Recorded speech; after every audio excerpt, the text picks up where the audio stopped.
Hello everyone, नमस्कार। 23 जनवरी NTPC exams में पूछे गए जीके जीएस के क्वेश्चन आंसर जो कि नेक्स्ट एग्जाम के लिए मोस्ट इंपॉर्टेंट है। चाहे आपके लिए लीजिए NTPC, group D, SSC, JSSC, चाहे कोई भी कॉम्पिटिटिव एग्जाम के लिए ये आपके जीके जीएस अति महत्वपूर्ण प्रश्न है। चाहते हैं कि वीडियो को स्टार्ट किए हैं तो लास्ट तक देखिएगा, वीडियो को स्किप ना करें। वो यदि आपको फायदा होगा, ये क्वेश्चन आप जीके जीएस का देख लेते हैं 15 से 20 मिनट का, वो यदि आपको उपयोगी साबित होगा। स्टार्ट करते देखिए नंबर फर्स्ट क्वेश्चन की ओर। फर्स्ट क्वेश्चन देखिए, कहता है आपका बादशाह अकबर के खिलाफ अहमदनगर की किस रानी ने लड़ाई लड़ी थी। उसका आंसर देखिए हो जाएगा चांद बीबी लड़ाई थी, बादशाह अकबर के खिलाफ लड़ी थी चांद बीबी ने। और वीडियो को लाइक और शेयर अवश्य कर दें। बताएं कमेंट करके ये जीके जिसका वीडियो कितना अच्छा लगा। और कुछ अगर कुछ चैनल फर्स्ट टाइम हो, सब्सक्राइब करके बेल आइकन को अवश्य प्रेस कर दे। आइए आते हैं क्वेश्चन नंबर 2 की ओर। देखिए 2 नंबर पूछा गया था, इंपॉर्टेंट है। तात्या टोपे किस क्रांति संबंधित है। देखिए 1857 क्रांति संबंधित थे तात्या टोपे। कहा जाए 1857 क्रांति की प्रथम क्रांतिकारी नेता कौन थे, तो कहना होगा मंगल पांडे थे। आइए थे क्वेश्चन नंबर थर्ड की ओर। तो क्वेश्चन नंबर 3 कहता है भारत में साल और सागवान के पेड़ कहाँ पाए जाते हैं, तो पाए जाते हैं केरल में। साल और सागवान के पेड़ पाए जाते हैं केरल में। अकॉर्डिंग टू ऑप्शन इसका आंसर हो जाएगा केरल आपका, जो कि साल सागवान के पेड़ पाए जाते हैं केरल में। ये क्वेश्चन जो आपको दोनों मिला के है, मॉर्निंग का और इवनिंग शिफ्ट का क्वेश्चन है आपका 23 जनवरी का। आइए आते हैं क्वेश्चन नंबर 4 की ओर। क्वेश्चन नंबर 4 कहता है नीलगिरी की सबसे ऊंची चोटी कौन सी। देखिए दोदा बेटा है। नीलगिरी की सबसे ऊंची चोटी दोदा बेटा। दोदा बेटा जो है आपका साउथ इंडिया में स्थित है, तमिलनाडु की जगह है, राज्य में स्थित है। नीलगिरी की सबसे ऊंची चोटी नाम है दोदा बेटा। आइए हैं क्वेश्चन नंबर 5 की ओर। ये क्वेश्चन नंबर 5 कहता है निम्नलिखित में से कौन सा उपन्यास वंदे मातरम का स्रोत है। देखिए आनंद मठ जो है वो वंदे मातरम का स्रोत आनंद मठ है। और देखिएगा वंदे मातरम जो है वो एक हम लोग का राष्ट्रीय गीत है, जो लिखा गया था बंकिम चंद्र चटर्जी को लिखा गया था आनंद मठ वंदे मातरम। और देखिए राष्ट्रीय गान जो हम लोग का जनगण मन है वो लिखा गया था रविन्द्रनाथ टैगोर के द्वारा। आइए आते हैं नेक्स्ट क्वेश्चन नंबर 6 की ओर। ये क्वेश्चन नंबर 6 कहता है भारत में कौन सा राज्य अपनी सांप नौका दौड़ के लिए प्रसिद्ध है। देखिए केरल राज्य जो है वो सांप नौका दौड़ के लिए प्रसिद्ध है। केरल राज्य की क्वेश्चन भी रिपीट हो रहे हैं, क्वेश्चन रिपीट हो सकते हैं, मोस्ट इंपोर्टेंट क्वेश्चन है। देखिए केरल का राजधानी होगा तिरुवनंतपुरम और केरल का भाषा है आपका वहां का मलयालम। अभी आते हैं क्वेश्चन नंबर 7 की ओर। 7 नंबर का था, देखिए क्या है आपका। ये क्वेश्चन देखिए रिपीट कर रहा है, पहले पूछा गया था कि विलुप्त प्रजाति का उल्लेख किस पुस्तक में किया गया। देखिए रेड डेटा बुक में किया जाता है। विलुप्त प्रजाति जो मतलब प्रजाति विलुप्त हो गया है, गायब हो गया है, उसका किया जाता है रेड डेटा बुक में। आते हैं क्वेश्चन नंबर 8 की ओर। देखिए नंबर 8 नंबर कहता है आपका भारतीय राष्ट्रीय कांग्रेस का पहला ग्रामीण 51वां राष्ट्रीय सम्मेलन किसके बीच हुआ था। तो ये फैजपुर में हुआ था। कहाँ पे हुआ था, तो ये फैजपुर में हुआ था। आपका भारतीय कांग्रेस का पहला ग्रामीण किसके बीच हुआ, तो फैजपुर में हुआ था। आइए आते हैं क्वेश्चन नंबर 9 की ओर। देखिए 9 नंबर कहता है एक निबल किसके बराबर है, तो 4 बिट्स बराबर होता है एक निबल। देखिएगा एक निबल बराबर होता है 4 बिट्स। आइए आते हैं क्वेश्चन नंबर 10 की ओर। ये क्वेश्चन नंबर 10 कहता है, देखिए आपका मोस्ट इंपोर्टेंट क्वेश्चन। देखिए क्वेश्चन नंबर 10 है। 10 कहता है भारतीय संविधान में केशवानंद भारती मामले का क्या महत्व है। तो इस बात की गारंटी देता है कि संसदीय संशोधन द्वारा भारतीय संविधान की मूलभूत या बुनियादी संरचना में बदलाव नहीं किया जा सकता है। यह है केशवानंद भारती मामले का महत्व। ये क्वेश्चन नंबर 11 की ओर। क्वेश्चन देखिए 11 कहता है आपका अकॉर्डिंग टू ऑप्शन है निम्नलिखित में से कौन यूएनओ का सदस्य नहीं है, जो कि मलेशिया। अकॉर्डिंग टू ऑप्शन यहाँ पे होगा तो मलेशिया जो है यूएनओ का सदस्य मेंबर्स नहीं है। देखिए यूएनओ में कुल मिला के अभी 193 मेंबर्स हैं और यूएनओ का फुल फॉर्म होता है यूनाइटेड नेशन ऑर्गेनाइजेशन। और यूएनओ का स्थापना हुआ था 24 अक्टूबर 1945 को और यूएनओ का मुख्यालय है न्यूयॉर्क में। तो नेक्स्ट क्वेश्चन नंबर 12 की ओर। क्वेश्चन नंबर 12 कहता है आपका 12 कहता है हार्ड डिस्क किस प्रकार का उपकरण। देखिए द्वितीय उपकरण। याद रखिएगा हार्ड डिस्क जो है उपकरण वो द्वितीय उपकरण है। यही था क्वेश्चन नंबर 13 की ओर। क्वेश्चन नंबर 13 कहता है स्वतंत्रता के बाद भारत में पहला बांध किस नदी पर बनाया गया था। तो बनाया गया था महानदी। याद रखिएगा स्वतंत्रता के बाद भारत में पहला बांध बनाया गया था महानदी पर बनाया गया था पहला बांध स्वतंत्रता के बाद। आइए आते हैं क्वेश्चन नंबर 14 की ओर। ये क्वेश्चन नंबर 14 का आता है आपका, किस वाहन द्वारा तय की गई दूरी को मापने के लिए किस उपकरण का उपयोग किया जाता है? उसका किया जाता है ऑडोमीटर का प्रयोग किया जाता है। किसी वाहन का दूरी तय मापने के लिए ऑडोमीटर का यूज किया जाता है, जिससे क्या है दूरी को माप सके हैं, उसे कहते हैं ऑडोमीटर। आइए देखते क्वेश्चन नंबर 15 की ओर। देखिए क्वेश्चन नंबर 15 का आता है आपका, कौन सा उपकरण एसी करंट को डीसी करंट में परिवर्तित करता है? इसको बोलता है अल्टरनेट करंट, और डीसी मतलब वो डायरेक्ट करंट, उसको कहते हैं रेक्टिफायर। एसी से जो डीसी करंट को चेंजिंग करते हैं, इट इज कॉल्ड, कहा जाता है रेक्टिफायर। आइए आते हैं क्वेश्चन नंबर 16 की। और क्वेश्चन नंबर 16 देखिए कहता है आपका, हैदराबाद का चार मीनार किसने बनवाया था? तो मोहम्मद कुली कुतुब शाह ने बनाया था। मोहम्मद कुली कुतुब शाह ने बनाया था हैदराबाद का चार मीनार। पूछ सकता है इस तरह भी, चार मीनार कहाँ है? तो कहना होगा हैदराबाद में। किसने बनाया? तो कुल्लू कुतुब शाही ने बनाया था आपका हैदराबाद का चार मीनार। अब देखिएगा हैदराबाद का राजधानी है आपका अमरावती। हैदराबाद देखिए आपका जो है वो तेलंगाना का राजधानी है। आइए आते हैं क्वेश्चन नंबर 17 की ओर। 17 का देखिए आपका, व्हाइट ब्लड सेल्स और प्लेटलेट्स किसमें होता है? देखिए प्लाज्मा में होता है। व्हाइट ब्लड सेल्स और प्लेटलेट्स किसमें होता है? तो ये प्लाज्मा में होता है।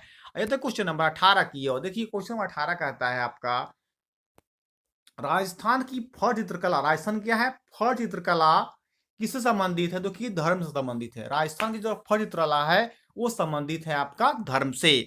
आइए आते हैं क्वेश्चन नंबर 19 की। 19 कहता है, भीमराव अंबेडकर अंतरराष्ट्रीय हवाई अड्डा कहाँ स्थित है? देखिए नागपुर में स्थित है। और नागपुर रखिएगा महाराष्ट्र में है, एक जिला नागपुर, वहां स्थित है भीमराव अंबेडकर अंतरराष्ट्रीय हवाई अड्डा। नागपुर में स्थित है। भीमराव अंबेडकर जो संविधान का पिता कहा जाता है इन्हें।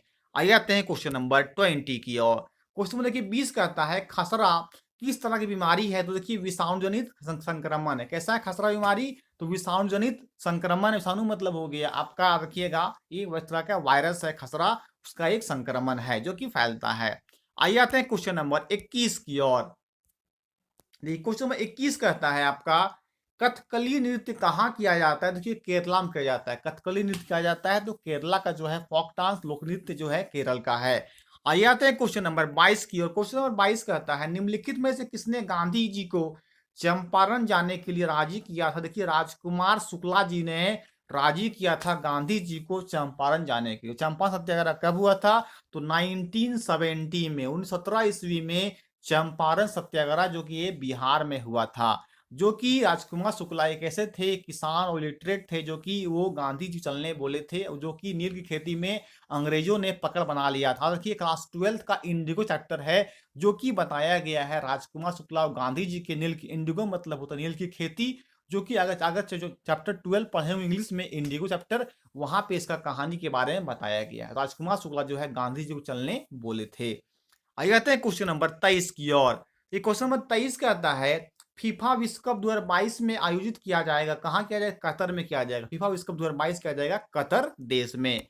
आइए आते हैं क्वेश्चन नंबर 24 की ओर। क्वेश्चन नंबर 24 कहता है आपका, पेरेन्काइमा किस प्रकार का उत्तक है? तो सरल अस्थायी उत्तक है। किस सबका है? तो पेरेन्काइमा उत्तक है, सरल अस्थायी उत्तक है।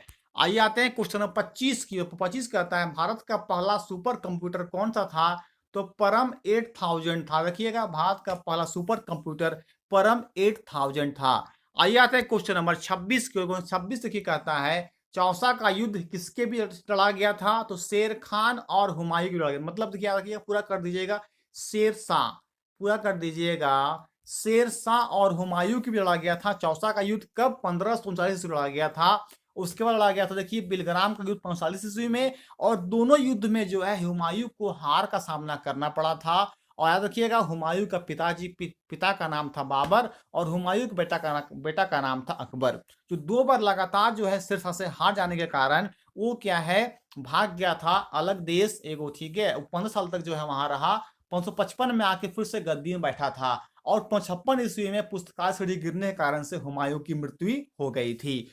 आइए आते हैं क्वेश्चन नंबर 27 की ओर, नंबर 27 की ओर।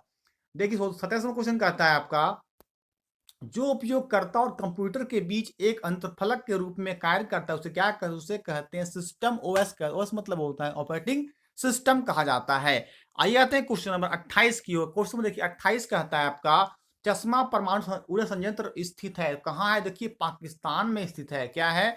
चश्मा परमाणु ऊर्जा संयंत्र पाकिस्तान देश में स्थित है। पाकिस्तान का राजधानी है आपका इस्लामाबाद। आइए आते हैं क्वेश्चन नंबर 29 की ओर। 29 नंबर कहता है बांग्लादेश में भारत के राजदूत कौन है? तो विक्रम डोरविस्वामी है। कौन है? तो बांग्लादेश में भारत के राजदूत हैं विक्रम डोरविस्वामी। आइए आते हैं क्वेश्चन नंबर 30 की ओर। वीडियो अच्छा लग रहा है तो लाइक नहीं किया, लाइक शेयर और सब्सक्राइब अवश्य कर दीजिएगा। चैनल फर्स्ट टाइम होंगे और सब्सक्राइब कर दिए तो वीडियो को लाइक करके इसको शेयर कर दीजिए। आइए आते हैं क्वेश्चन नंबर 30 की। 1857 की क्रांति के बाद बहादुर शाह जफर कहाँ निर्वासित हुए थे? रंगून में हुए थे। कहाँ हुए थे? तो रंगून में हुए थे। संपन्न क्रांति के बाद रंगून में। आइए आते हैं क्वेश्चन नंबर आपका 31 की ओर। देखिए नाबार्ड का गठन कब हुआ था पूछा है। तो 12 जुलाई 1982 ईस्वी को नाबार्ड का गठन हुआ, नाबार्ड का स्थापना हुआ था। पूछ सकता है निश्चित में आपको नाबार्ड का फुल फॉर्म क्या होगा? देखिए लीजिएगा, national agriculture bank and R for rural, D for development. फिर सुनिएगा, N for national, A for agriculture, B for bank, A for and, R for rural and D for development. इसका होता है full form. NABARD का स्थापना हुआ था 12 जुलाई 1982 ईस्वी को। आइए आते हैं क्वेश्चन नंबर 32 की ओर। देखिए 32 कहता है महालनोबिस मॉडल किस पंचवर्षीय योजना संबंधित है? तो द्वितीय पंचवर्षीय योजना संबंधित है आपका महालनोबिस मॉडल। अब देखिएगा पंचवर्षीय योजना 5 इयर्स का प्लान होता है। सबसे पहले पंचवर्षीय योजना स्टार्ट हुआ था आपका 1951 से लेकर 1956 तक हुआ था स्टार्ट प्रथम पंचवर्षीय योजना। और द्वितीय पंचवर्षीय हुआ था 1956 से लेकर 1961 तक द्वितीय पंचवर्षीय योजना हुआ था, जो कि मॉडल था आपका महालनोबिस मॉडल पर। और प्रथम पंचवर्षीय योजना आपका आधारित था हेराल्ड टॉमर मॉडल पर। और पांचवी पंचवर्षीय योजना में बताया गया है गरीबी हटाओ योजना। आइए आते हैं क्वेश्चन नंबर 33 की ओर। 33 नंबर की क्वेश्चन कहता है आपका, बहुत ही इंपॉर्टेंट क्वेश्चन है, क्वेश्चन रिपीट करेंगे। घूमर नृत्य किस राज्य में किया जाता है? देखिए राजस्थान में किया जाता है आपका घूमर नृत्य। और राजस्थान का राजधानी है आपका जयपुर। और जयपुर आपका हवा महल, पिंक सिटी, आमेर फोर्ट, जल महल के लिए प्रसिद्ध और जंतर मंतर के लिए प्रसिद्ध है आपका जयपुर शहर। आइए आते 34 नंबर की ओर। देखिए 34 नंबर कहता है सभी राष्ट्रीय राजमार्गों को रेलवे स्तर के क्रॉसिंग से मुक्त बनाने के लिए कौन सा कार्यक्रम शुरू किया गया है?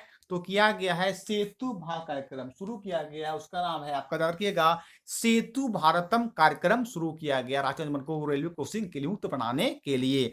आइए आते हैं क्वेश्चन नंबर आपका 35 की ओर। क्वेश्चन में देखिए 35 कहता है कितनी बार भारत को यूएनओ के गैर अस्थायी सदस्य के रूप में चुना गया है? देखिए 8 बार चुना गया। देखिएगा यूएनओ को गैर अस्थायी सदस्य के रूप में 8 बार चुना गया है। आइए आते हैं क्वेश्चन नंबर 36 की ओर। देखिए क्वेश्चन 36 कहता है आपका 2030 तक भारत में कुल कितने मेगा सिटी होंगे?